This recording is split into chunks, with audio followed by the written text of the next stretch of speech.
So, the hardest part about starting an AI automation agency. I've been into this AI automation space specifically for the past almost 2 years now. And like all the things I've experienced, all the things I've learned throughout this whole, journey of mine, I've been into this space, and like whatever mistakes I made or whatever like the biggest challenges were throughout this whole, again, journey. I'm going to discuss that in the video. More specifically, like what's the hardest part, or what are the three hardest problems that I faced, the hardest difficulties that I faced, and what are the key takeaways for all these difficulties that I'm going to discuss here. That's what I'm going to, discuss in the video. And now let's get into the first point, which is the very common difficulty that I see people facing in this space is finding a real problem. Okay. Now, I'm going to explain to you what I exactly mean by this, or what exactly is the difficulty that I'm pointing to. But before that, I'll just go through this resource that I have. So, not just the AI can do this build, okay? AI can do calculations as well. Doesn't mean that you would just build an AI calculator and begin selling it. That's not the point. And the first part is actually finding an existing problem. So, now I'm going to explain to you what I mean. AI can do lots of things. Now, we cannot just build anything, like why build anything that comes to our mind as an idea. Let's say an AI note taker. Okay. So I just got this idea, I'll just build it. And once I did build it, now I'm gonna think what pain points does it solve, or what industries would it be, good to sell in. But this is not the correct way to approach this AI issue, or this AI automation thing. The thing is that the first part is finding an existing problem. So first, you actually find a problem and then you build a fix to it. Not that you just build something and then you brainstorm all the pain points this thing can solve, right? And when you find an existing problem, the problem should be expensive and painful.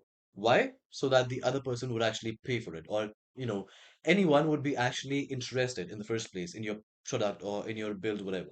So here's the ideal path I suggest you follow. First, select a particular niche. Okay. So now, you might have already heard a lot of AI automation creators out there talk about, selecting a specific niche and only then jumping into it and then creating solutions. But why? The thing is that like the AI automation space is really broad. Okay. There's a broad spectrum of the problems that you could solve, and a broad spectrum of the AI automations or systems you can possibly build, right?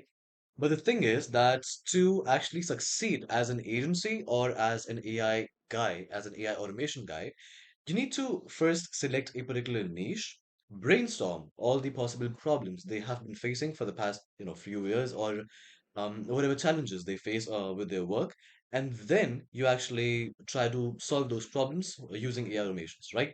So now what this does is, first of all, the market is already there. So you don't waste your time building a product that doesn't even have a market, which does happen in the situation when you first build something and then you brainstorm the possible painful problems that you could solve, right? But in this case, that when you actually brainstorm the existing problems inside a specific niche, let's say for example a law firm, right? So you select a law firm as your niche, as your specialty niche, and you just find all the problems. You just go to ChatGPT, you just search it, you just search like what are the problems or what are the pain points that law firms or people working in a law firm usually face, that potentially can be solved by AI automation. ChatGPT would just give you this whole list of all these problems, these bunch of problems, and the direct solutions to them. And then you just have to be selective amongst those problems, that which ones do you actually think are the ones that people will actually pay for, right? So select a particular niche and then research about the niche and understand it. Go to ChatGPT and ask it, where are the potential AI automation opportunities for this niche? Then filter out the ones that sound practical. Don't build the solution just yet, right? Grab an idea on how to. Okay. So what I mean by that is, don't just waste your time building a solution just yet. Just know how to, like, let's say just prepare a blueprint or a framework of what possible nodes would you use, what possible tools would you use, but do not actually waste your time, or not waste your time, but actually spend your time creating that thing already when you don't have any customers. Because the number one priority you have as anyone, as a freelancer or as an agency owner, is to first market your product or whatever you have to sell, right? So now market the solution first and build once you get clients. So first you have to market the solution, the automation, the product you have. And once you actually get the demand for it, only then would you be spending your time building that stuff, right?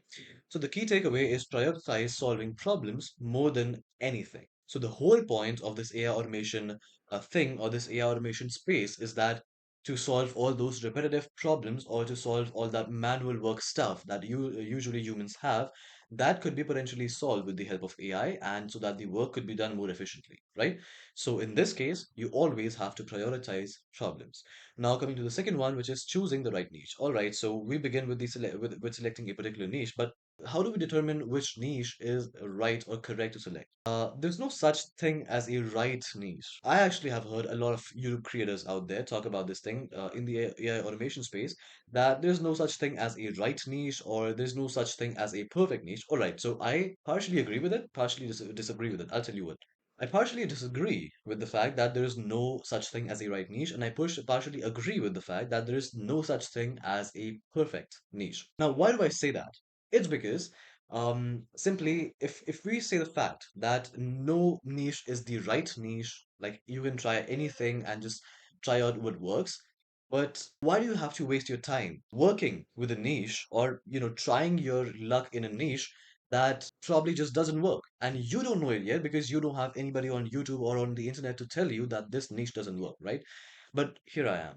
The thing is that you should target the niches that are tech friendly, not too traditional, or the ones which do adapt to technical stuff. So I'll give you my example. So in the past year, I actually wasted 3 months of mine, 3 to 4 months of mine, targeting niches like HVAC, tree removal, and yeah, like I can't recall the third one, but yeah, like these were the kind of niches I was really targeting. I just thought any of these tech-friendly niches are just too saturated and I won't be, able to sell my solutions inside it, but that's simply not true. There's no way that all of those niches can ever be saturated, right? You just have to sell the right product at the right time to the right customers, right? So not too traditional or the ones which do adapt to technical stuff. Now, if you just, I'm not saying anything against the HVAC tree removal or all these, usually traditional companies or traditional businesses, but do you really think that they are too tech friendly? Or do you think that they are willing to invest into something that could solve their thing but is really techy? Not at all. So the examples of such niches that I'm talking about that are tech friendly are marketing agencies, design agencies, consulting firms, law firms, accounting firms, and any such niche, again, which you can think of that are tech friendly or that do use a lot of tech in their day-to-day work, right? So, and which niches to avoid? Okay, yeah. Third one was roofing. So roofing, HVAC, and tree removals. Any other niche like that, and these especially, you just have to avoid them if you're into the AI automation space. I'm not saying those niches are bad, but they are not just ideal for someone who's working in this AI automation space. Okay, so choosing the right niche is the must step because you're gonna if you don't choose the right one or if you choose the wrong one instead, you're gonna waste a hell lot of time like I did 3 to 4 months, literally just cold calling, DMing, emailing these kind of industries, and just not getting any reply, right? So nobody would work with you unless they see you providing a direct value upfront, right? Even better. So what I mean by this, nobody would work with you unless they see you providing a direct value upfront. What I mean by that is, first you have to choose a right niche. And when you choose a right niche, only then would you be able to determine the problems they are already facing. The niches or these businesses simply don't have so much time to tell you what problems they are facing unless you market yourself and they just found you on the internet and they already are interested in these AI automation services. If you are pitching your ideas to them, you actually have to highlight the pain points they already have been facing so that they could relate to you, so that they actually know that you know this industry or you know something at least about this industry or about their pain points, right? So even better, if a niche works well for you, stick to it because there are three reasons. First, same problems repeat, same automations repeat, and you can pitch yourself as that niche's AI expert.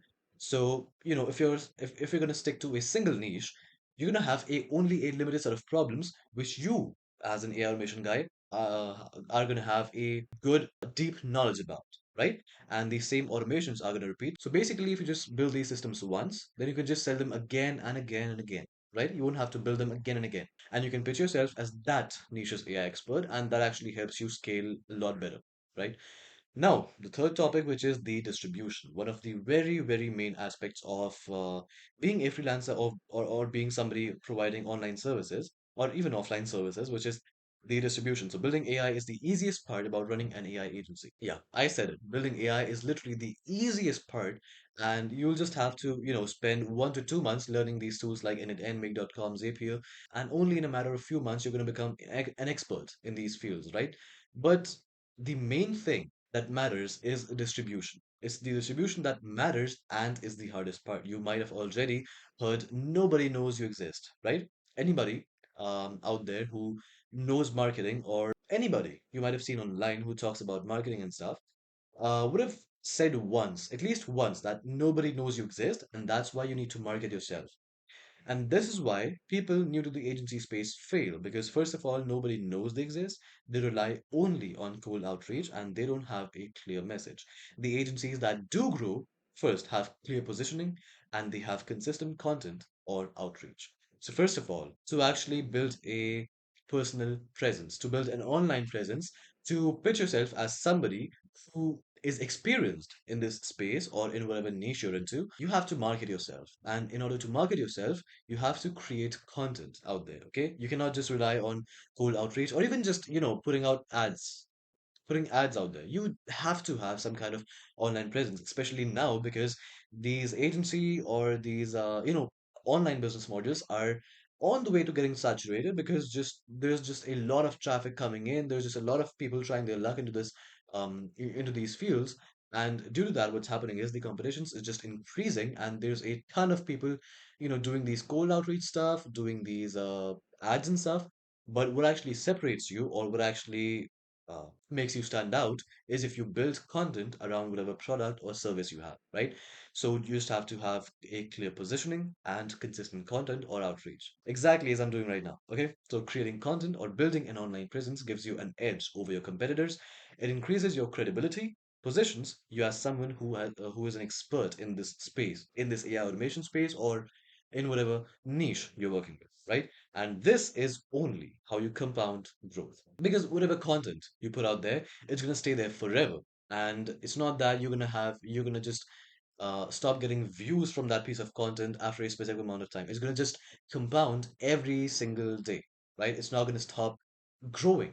So the best thing you can do to yourself as a freelancer or as anyone providing online business services is putting out content and positioning yourself as building a personal brand and creating an online presence for yourself and your business, your agency, your company. So that was the whole video. I really hope I made myself articulate throughout the video and was able to convey my points really clear. So yeah, that was all. Now, if you're a business owner who's looking forward to implementing these kind of AI stuff into your business, or who is and even interested in this AI space or these AI automations, or just is looking around for ways they could actually boost their business, scale their business using AI, and just automating a lot of their stuff, just reducing the workload for their team members and just saving them time and efforts, then I'll just drop a link in this video's description. You can just check that link out. It's basically a call booking link, okay? But don't worry, it's not a typical sales call. It's just that we could just have a discussion or we could discover ideas where AI can actually come into your business and automate a lot of stuff for you, a lot of operations for you, and how exactly can you leverage AI for your business or for just scaling your business, right? So, yeah, that was all. Now, I really hope you liked it. I'll just see you in the next one, and that's it. Okay, bye bye.